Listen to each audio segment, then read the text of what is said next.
এই মুহূর্তে দেখছি শাহবাগ থানা থেকে আটককৃত যারা রয়েছেন তাদেরকে শান্তিনগরে নিয়ে যাওয়া হচ্ছে। পুলিশের কড়া নিরাপত্তা লক্ষ্য করা যাচ্ছে। পাশাপাশি যদি আপনাদেরকে দেখাই যে থানার বাহিরে অবস্থান নিয়েছেন ওষুধ কোম্পানির রিপ্রেজেন্টেটিভ যারা রয়েছে, তারা তাদের সহকর্মীদেরকে দেখার জন্য তারা এখানে অপেক্ষা করছেন এবং তাদেরকে ছাড়িয়ে নেবার জন্য কিন্তু এখানে এসেছিলেন এবং তারা প্রক্রিয়া শুনছিলেন। এবং আমরা আপনাদেরকে যদি একটু জানানোর চেষ্টা করি যে আজকে সকালে ঢাকা মেডিকেল কলেজে দালাল চক্রের বিরুদ্ধে একটি অভিযান চালানো হয়েছে। সেই অভিযান চলাকালে দালালদের পাশাপাশি ওষুধ কোম্পানির রিপ্রেজেন্টেটিভ যারা রয়েছে তাদেরকেও কিন্তু আটক করা হয়েছিল এবং আটক করে তাদেরকে শাহবাগ থানায় নিয়ে আসা হয়েছিল এবং সেই শাহবাগ থানায় তাদেরকে রাখার পর সেখান থেকে আমরা দেখছি এই মুহূর্তে শান্তিনগরে নিয়ে যাওয়া হচ্ছে।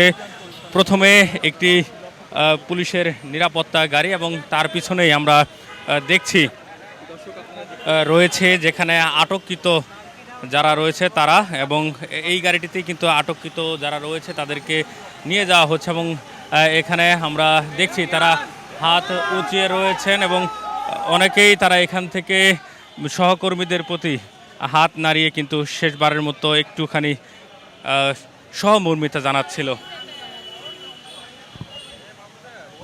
আরও একটি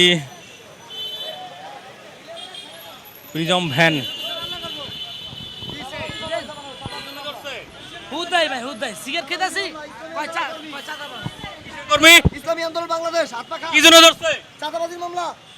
আমরা দেখছিলাম যে একজন বলছে তাকে চাঁদাবাজির জন্য ধরা হয়েছে, তিনি ইসলামী আন্দোলনের। আরও একটি পুলিশের প্রিজম ভ্যান কিন্তু ইতিমধ্যে শাহবাগ থানায় প্রবেশ করানো হলো।